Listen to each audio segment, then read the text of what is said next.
आदाब नाजरीन, मैं सुहेल पाशा न्यूज 16 में आप सभी का खैर मकदम करता हूं। नाजरीन, शहर बेंगलुरु में अनकरीब में जो है बीबीएमपी का इलेक्शन होने वाला है। ऐसे में वार्ड नंबर 78 में जो है सैयद मुजाहिद ने एक ऑफिस का इब्तिदा किया। उन्होंने कहा कि आईएमए में जो भी इल्जामात इनके ऊपर लगे थे वो बेबुनियाद हैं। आइए वो जानते हैं उन्हीं के जबानी कि आईएमए के ताल्लुक से क्या कहते हैं, आइंदा चुनाव जो आने वाले हैं उसके ताल्लुक से क्या कहते हैं। आइए जानते हैं।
खासकर आज वार्ड के अंदर कांग्रेस पार्टी की ऑफिस ओपन करने के पीछे मकसद दो हैं। एक तो मैं आप लोगों के साथ खुशी बांटना चाहता हूं और दूसरी बात ये कि आने वाले बीबीएमपी इलेक्शन में मैं यहां से अल्लाह चाह को हमारे लीडर बीजेड ज़मीर अहमद खान साहब और इस कॉन्स्टिट्यूंसी के एमएलए अखंडा श्रीनिवास मूर्ति साहब अगर मेरे ऊपर भरोसा करके बीबीएमपी की टिकट मुझे देंगे तो इंशाअल्लाह मैं यहाँ से इलेक्शन लड़ूंगा बोलकर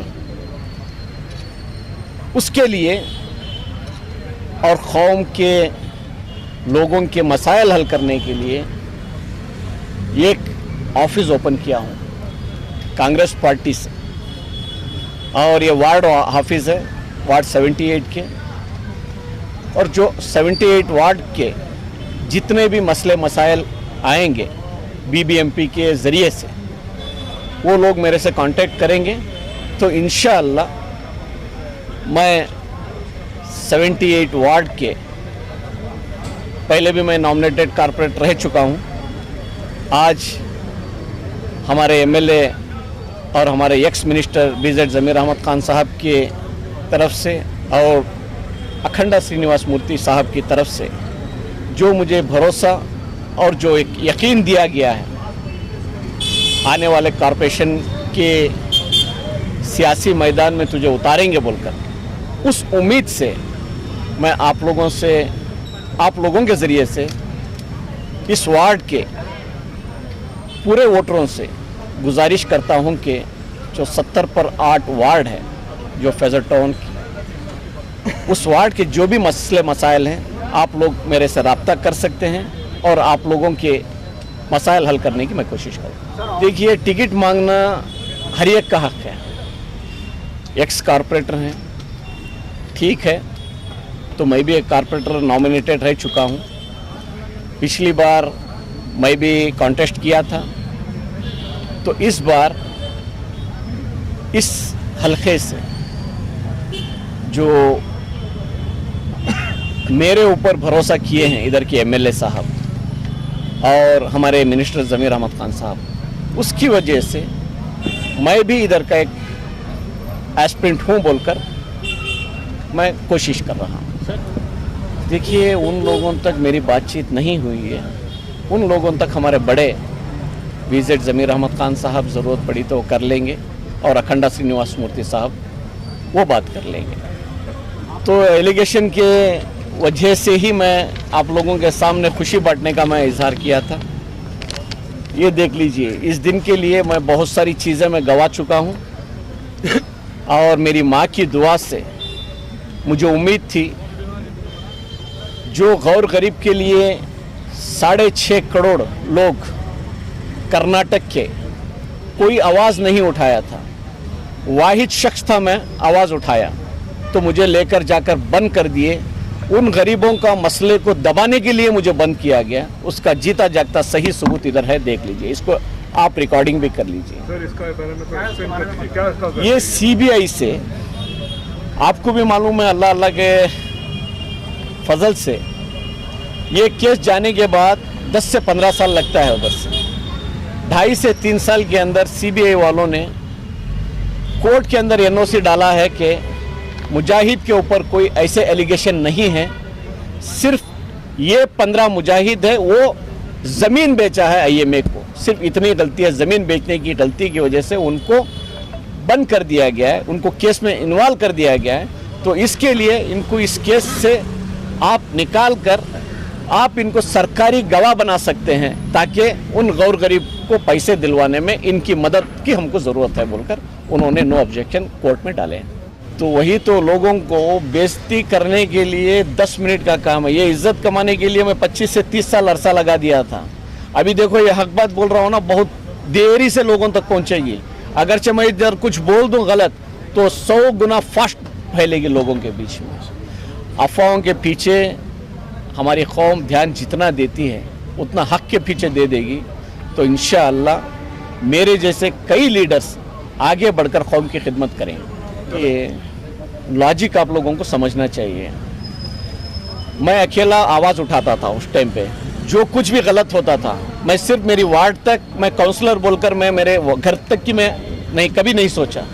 जब कभी भी कौम को ज़रूरत पड़ी है, जब कभी भी कौम को नीचा करने का कोशिश कोई भी मिनिस्टर हो, कोई भी एमएलए हो किया है, तो उनको मुंह तोड़ जवाब देकर मैं लोगों के बीच में कौम के लिए आवाज़ उठाया। कि ये दूसरा कदम, मैं आपको ये बोलूँगा कि मैं दूसरी पार्टी से जाऊँगा, दूसरे इससे नहीं, बिल्कुल नहीं जाऊँगा। मैं कांग्रेस में हूँ, मेरे साहब कांग्रेस में हैं, मेरे एमएलए साहब भी कांग्रेस से हैं। इंशाअल्लाह मुझे उम्मीद है टिकट मिलेगी। अगरचे नहीं भी मिलेगी तो इंशाअल्लाह मैं कोई पार्टी से कॉन्टेस्ट नहीं करूँगा, क्योंकि पूरे जितने भी एस्पिरेंट हैं इधर फेज़र टाउन से, उन लोगों से पूरों से मेरी बातचीत भी हुई है। मैं उन लोगों से वादा भी किया हूँ, अगरचे आप लोगों को टिकट मिलेगी मैं आपको काम करूँगा, या फिर मुझे टिकट मिलेगी कौम की खिदमत करेंगे और जो इस वार्ड के मसले मसाइल हैं उसको हल करेंगे। आप लोग मेरा साथ दो बोलकर मैंने उन लोगों से दरख्वास्त की है। और यहाँ तक के जो इधर के प्रेजेंट कारपोरेटर थे AR जाकिर, उनसे भी मैंने फ़ोन पे मैं रब्ता किया। मैंने उनसे ये कहा कि मैं इलेक्शन इस बार लड़ रहा हूँ भाई, अगरचे मुझे सीट मिलेगी तो तुम मुझे साथ दो, या अगरचे मुझे नहीं मिलेगी, आपको अगरचे मिलेगी तो इंशाल्लाह मैं आपको भरपूर साथ दूंगा। देखिए, बदलाव, मेरा घर इधर है और मेरा पुराना घर है इधर, तो उस हिसाब से सिर्फ मेरे घर की मिसाल आपको देकर समझाता हूँ। इधर के जो भी ड्रेनेज सिस्टम है ब्रिटिश के ज़माने की हैं। इधर के पूरे ड्रेनेज सिस्टम के अंदर जो पाइप डाला गया है वो भीड़ के डाला गया है, वो अंदर कई जगह फूट भी गए हैं, तो पानी ड्रेनेज सिस्टम बहुत गलत पुराना है। तो उसको बदलने के साथ साथ वाइट टॉपिंग का जो काम चल रहा है वो पेंडिंग है, उसके लिए भी आवाज़ उठाऊंगा। और इंशाअल्लाह मेरे सामने जो भी मसाइल आएंगे उसको मद्देनज़र रखते हुए मैं काम करूंगा, क्योंकि ये दिन का मैं इंतज़ार कर रहा था, इसीलिए मैं कहीं किसी पार्टी फंक्शन में नहीं आता था और लोगों के बीच में नहीं जाता था। वजह इसकी है कि लोगों ने जिस तरीके से मुझे बदनाम किए थे, समझो ख़बरस्तान को भेज दिए थे। आज अल्लाह अल्लाह के रसूल ने मेरी माँ की दुआओं से मुझे नया एक बोलते हैं ना, एक नई ज़िंदगी मुझे बख्शी है। तो इंशाअल्लाह ये नई ज़िंदगी को मैं आगे बढ़ाते हुए पीछे पलट कर देखना नहीं चाहता। जो कोई भी मेरे दुश्मन किए हैं, मेरे पीछे साजिश, मैं उनको अल्लाह के हवाले कर दूंगा। आज के बाद उन लोगों को दुश्मन की नज़र से भी नहीं देखूंगा। जो कुछ भी फैसला करेगा, अल्लाह की ज़ात पर मुझे इतना यकीन है, जो ये रिपोर्ट आने के बाद वो फैसला भी मैं अल्लाह के हवाले कर दूंगा। और आने वाले दिनों में लोगों के मसले मसाइल हल करने के साथ साथ दुश्मनों को गले लगाकर चलने की मैं कोशिश करूँगा। तो यही तो मेन सवाल अभी आप पूछ रहे हैं। आवाज़ उठा करके तो मैं जेल गया, उस आवाज़ को दबाने के लिए तो भेजे। जब से मैं जेल गया उसके बाद कौन एक वाहिद शख्स बताइए इस आईएमए के लिए आवाज़ उठाकर उनका हक दिलाने के लिए आगे आया है? एक नाम मेरे सामने गिनवाइए। खामोश हो गया, लेकिन मेरी मजबूरी थी। पाबंदियां लगा कर थे, सीबीआई से पाबंदियां लगा कर थे, जेल में जो बेल दिए बेल के ऊपर पाबंदियां लगाए थे। आईएमए के बारे में, आईएमए के ताल्लुक से तू कोई बात नहीं करेगा, अगरचे करेगा तो तेरी बेल कैंसिल होएगी। तो ये मेरी मजबूरी थी।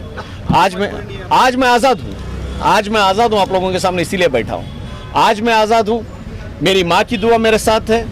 और कौम के उन गौर गरीब के लिए, बड़े लोगों का तो छोड़िए, उनके पास दौलत के अंबार रहेंगे, लेकिन जो गौर गरीब के लिए मैं आवाज़ उठाया था, उन लोगों की दुआ का नतीजा मैं आप लोगों के सामने जिंदा बैठा हूँ। या फिर कोई दूसरा होता सुसाइड कर लेता।